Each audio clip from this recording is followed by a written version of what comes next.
اسرائیل کی قطر پر پھر سے حملے کی دھمکیاں۔ اسرائیل کے وزیر اعظم نے اپنے پیغام میں 2 دفعہ پاکستان کا نام لے کر مشرق وسطی میں کھلبلی مچا دی۔ جی ہاں، نیتن یاہو نے قطر سمیت دہشت گردوں کو پناہ دینے والے تمام ممالک کو مطالبہ کیا ہے کہ وہ شدت پسندوں کو اپنے ملکوں سے نکال دیں، کیونکہ اگر ان ممالک نے ایسا نہ کیا تو اسرائیل بیرون ممالک میں ایسے حملے جاری رکھے گا۔ اسرائیل کے وزیر اعظم نیتن یاہو کے تازہ بیان نے مشرق وسطی کو ہلا کر رکھ دیا ہے۔ جی ہاں، دوحہ پر اسرائیلی حملے کے بعد سامنے آنے والے اس بیان میں نیتن یاہو نے نہ صرف اپنے اقدام کا جواز پیش کیا بلکہ 2 بار پاکستان کا ذکر بھی کیا۔ انہوں نے امریکہ کی مثال دیتے ہوئے کہا کہ جس طرح 9/11 کے بعد امریکہ نے القاعدہ کا پیچھا کیا، افغانستان پر حملہ کیا اور بالآخر اسامہ بن لادن کو پاکستان میں ہلاک کیا، اسی طرح اسرائیل نے بھی قطر میں کارروائی کی کیونکہ وہاں حماس کے رہنماؤں کو پناہ دی گئی۔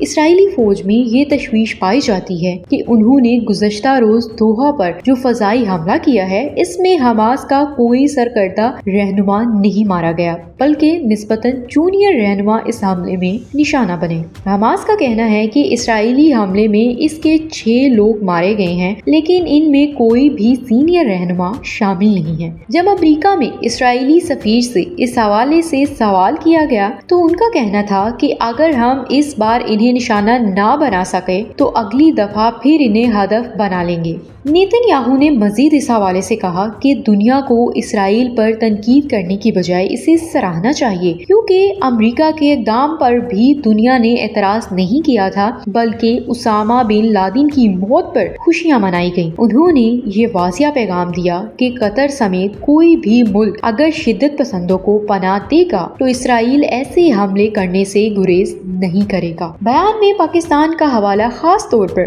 اس وقت دیا گیا جب نیتن یاہو نے کہا کہ امریکہ نے پاکستان میں کارروائی کر کے اپنے وعدے کو پورا کیا اور اگر دنیا نے اس پر تنقید نہیں کی تھی تو اسرائیل پر بھی اعتراض نہیں ہونا چاہیے۔ یہ الفاظ نہ صرف قطر بلکہ دیگر مسلم ممالک کے لیے بھی ایک کھلا پیغام ہے۔ اب صورتحال یہ ہے کہ اگر قطر نے اسرائیل کے مطالبات پر عمل نہ کیا اور حماس یا دیگر گروپوں کے رہنماؤں کو اپنے ملک سے نہ نکالا تو امکان ہے کہ اسرائیل دوبارہ قطر کو نشانہ بنا سکتا ہے۔ اس بیان نے خطے میں پہلے سے موجود کشیدگی کو اور بڑھا دیا ہے اور یہ سوال اب شدت سے اٹھ رہا ہے کہ آیا عرب دنیا واقعی متحد ہو کر اسرائیل کو روک سکے گی یا پھر اسرائیل اپنی مرضی کی کارروائیاں جاری رکھے گا۔ یہ صورتحال اس وقت عالمی سیاست میں ایک نئے بحران کو جنم دے رہی ہے، کیونکہ ایک طرف عرب ممالک ایک دوسرے کے قریب آ رہے ہیں جبکہ دوسری طرف اسرائیل امریکہ کی مثال دے کر